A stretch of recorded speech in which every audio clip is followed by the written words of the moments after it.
Bismillahirrahmanirrahim. Assalamualaikum warahmatullahi wabarakatuh. Bismillahirrahmanirrahim. Wa bi nasrillah la haula wa la quwata illa billah. Amma ba'd. Jamaah yang dimuliakan Allah Subhanahu wa taala, kita lanjutkan bahasan kajian tentang berkurban.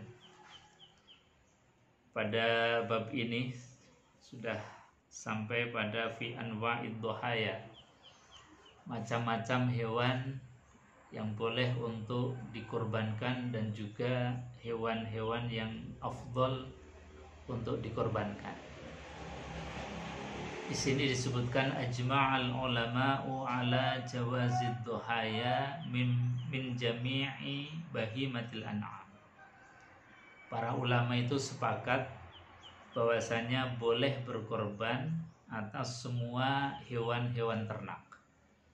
Tentu yang dimaksud adalah hewan ternak yang halal, bukan yang diharamkan secara syariat. Tetapi para ulama berbeda pendapat di dalam afdhaliyah, keutamaan hewan yang seperti apa atau hewan apa yang afdal, utama untuk dikorbankan. Wakhtalafu fil afdal min dzalik. Fadhahaba Malik ila annal afdal fi dhuhaya al-kibas summal baqar summal ibil. Dalam pendapat Imam Malik, itu yang utama untuk dikorbankan adalah al-kibas, jadi kambing, summal baqar kemudian sapi, summal ibil kemudian baru unta. Nah, ini urutan-urutan keutamaan menurut Imam Malik adalah kambing, sapi, baru unta. Bi aksil amri indahu fil hudaya. Berbeda dengan penyembelihan ketika haji. Kalau haji itu unta, kemudian sapi, baru kambing. Nah, ini ada perbedaan penyembelihan ketika al-hajju atau dalam keadaan haji, berbeda dengan ketika penyembelihan untuk kurban. Ini dalam mazhab Imam Malik. Wa qad qila annahu al-ibil summal baqar summal kibas. Dalam pendapat yang lain, yang utama itu unta dulu, baru sapi, baru kemudian kambing. Wa zahaba Syafi'i ila aksi ma zahaba ilaihi Malik. Dalam pendapat Imam Syafi'i itu kebalikan dari Imam Malik, yaitu kalau dalam mazhab Imam Syafi'i yang utama itu unta, baru kemudian sapi dan kambing. Jamaah yang dimuliakan Allah Subhanahu wa taala, maka di sini disebutkan wasababu ikhtilafihim mu'aradatul qiyas lidalilil fi'li. Sebab perbedaan para ulama di dalam menetapkan afdholiyah ini karena pertentangan antara qiyas dengan dalil fi'li, dalil perbuatan Rasulullah SAW. Karena dalam fi'liyahnya ini misalnya Nabiullah Ibrahim alaihissalatu wassalam ketika mau berkurban atau mengorbankan, menyembelih putranya Ismail alaihissalatu wassalam, itu Allah tidak menggantinya dengan unta, tidak menggantinya dengan sapi, tetapi Ibrahim ketika menyembelih Ismail itu diganti dengan kibas atau kambing. Maka dari fi'liyah ini kemudian para ulama menetapkan yang utama itu untuk kurban adalah kambing. Begitu juga fi'liyah baginda Rasulullah SAW.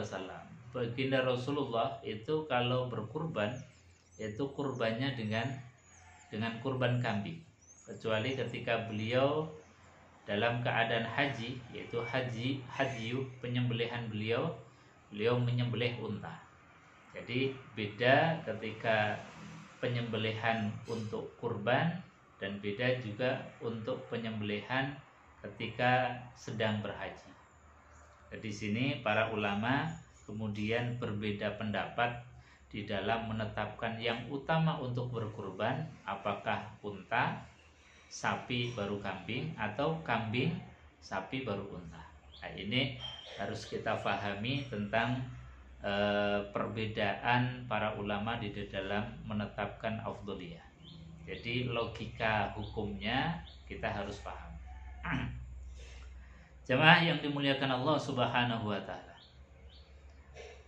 Jadi didasarkan kepada hadis Rasulullah sallallahu alaihi wasallam, karena Rasulullah sallallahu alaihi wasallam yuzbahu wa yanharu bil musalli, adalah Rasulullah sallallahu alaihi wasallam ketika menyembelih itu menyembelih di tempat beliau melaksanakan sholat. Wa ammal qiyas fali anna dhuhaya qurbatun bihayawanin. Dalam hadis yang lain Rasulullah sallallahu alaihi wasallam bersabda, man raha waqad ihtaja Syafi'i limadhhabihi bi umumi qauli alaihi salatu wassalam. Imam Syafi'i menyandarkan kepada keumuman hadis yang disampaikan oleh baginda Rasulullah sallallahu alaihi wasallam, yaitu man raha fi sa'atil ula faka'annama qarraba badana, wa man raha fi sa'atis tsaniyah faka'annama qarraba baqaratan, wa man raha fi sa'atis tsalitsah faka'annama qarraba kabsha. Ini yang menjadi patokan Imam Syafi'i menetapkan bahwa keutamaan kurban itu adalah unta, sapi, baru kambing. Didasarkan kepada hadis tentang keutamaan orang yang berangkat sholat Jum'ah. Kata Rasulullah SAW, orang yang berangkat di sa'atil ula, di waktu yang awal, maka dia akan diberikan pahala seperti pahalanya orang yang berkurban unta.